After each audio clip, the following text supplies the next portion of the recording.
आज कांग्रेस पार्टी, जो कि देश की मुख्य विपक्षी दल है, वो जिन राज्यों में सरकार में है वो कैसा मॉडल प्रस्तुत कर रहे हैं उसकी वानगी हम आपके सामने रखना चाहते हैं।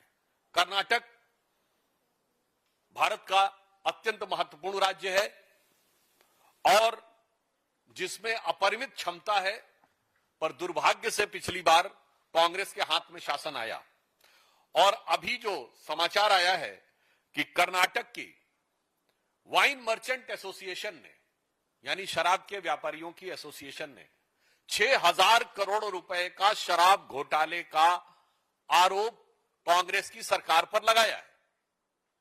यह भारतीय जनता पार्टी या विपक्ष के द्वारा लगाया गया आरोप नहीं है, यह उस भ्रष्टाचार के भुक्तभोगियों के द्वारा लगाया गया आरोप है। कर्नाटका वाइन मर्चेंट एसोसिएशन, और उन्होंने बाकायदा विस्तार से बताया है कि रेस्टोरेंट से लेके होटल्स तक किस प्रकार से अलॉटमेंट में विधिवत रूप से सरकार के भिन्न भिन्न स्तर पर बैठे हुए मंत्रियों और अन्य लोगों को वो भ्रष्टाचार का पैसा जाता था।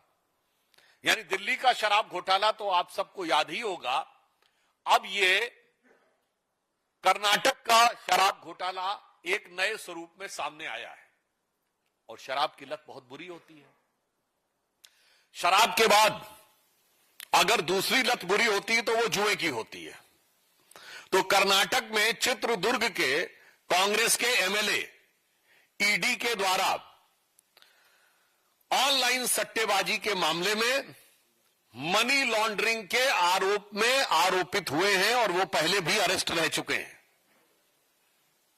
अर्थात कर्नाटक कांग्रेस की सरकार, जो पहले भी दलित समाज के लिए स्थापित वाल्मीकि योजना का पैसा उड़ाती हुई, भ्रष्टाचार करती हुई दिख चुकी है, जो मूडा स्कैम में जमीन के घोटाले करते हुए दिख चुकी है, वो अब कर्नाटक में शराब और जुए, इन दो चीजों में आरोपित होकर गहरे सवाल खड़े हो रहे हैं।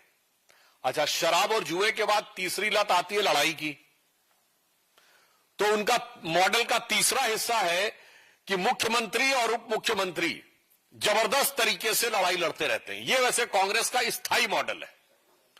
जैसे हमारी सरकारों का विकास का मॉडल होता था, कांग्रेस का स्थायी मॉडल है कि जहां भी सरकार होगी तो दो ग्रुप में प्रकट रूप में दिखाई पड़ेगा।